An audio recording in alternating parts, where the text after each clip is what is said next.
And joining us on the broadcast, we cannot thank him enough for doing this in the middle of the game, the new Mets manager, Carlos Mendoza. Carlos, thank you so much for doing this. And, you know, I would imagine you've wanted to be a manager for a long time. You get the job, a lot of anticipation for your first spring, the way you think it may go. How has it matched up to what you thought it would be, at least early on? Well, first of all, thanks for having me here live. It's been great, you know.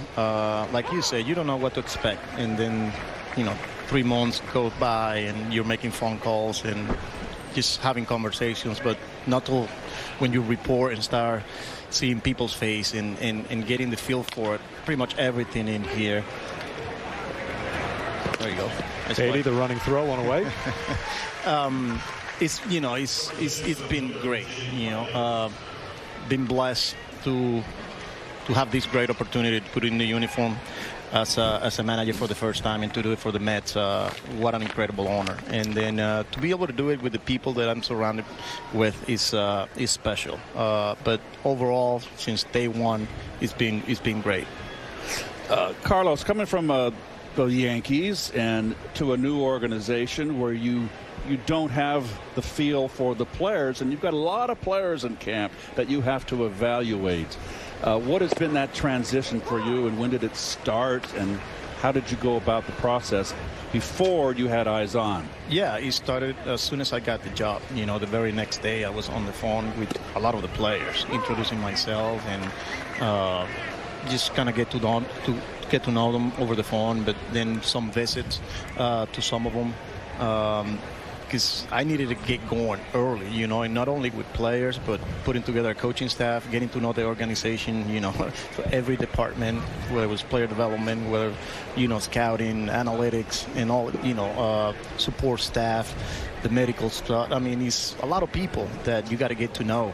And, you know, like I said, from day one, it was a challenge. But, you know, once you get here and you get a feel for it and you start meeting people and seeing people's face and getting on a rhythm and getting on a routine and, you know, it's the day-to-day operation, you know, in the conversations. Having a lot of breakfast, a lot of lunch, a lot of players on my office day in and day out, conversations in the dugout, just to kind of get a feel for the way they see the game, the way I see the game, and just building that relationship. You know, Carlos, you've got to be so proud. Your family's got to be so proud. But also, you've got to be proud to represent your country, Venezuela, as a manager now in the major leagues. Yeah, 100%. It's an honor, you know, to be able to represent not only Venezuela, but the Latin community, you know, through this platform. It is an honor, humble, and excited, you know, ready for this challenge. Really looking forward to it. Carlos, you know, you've spent the last 4 years as a bench coach, so you've been intimately involved with the decisions in game with Aaron Boone.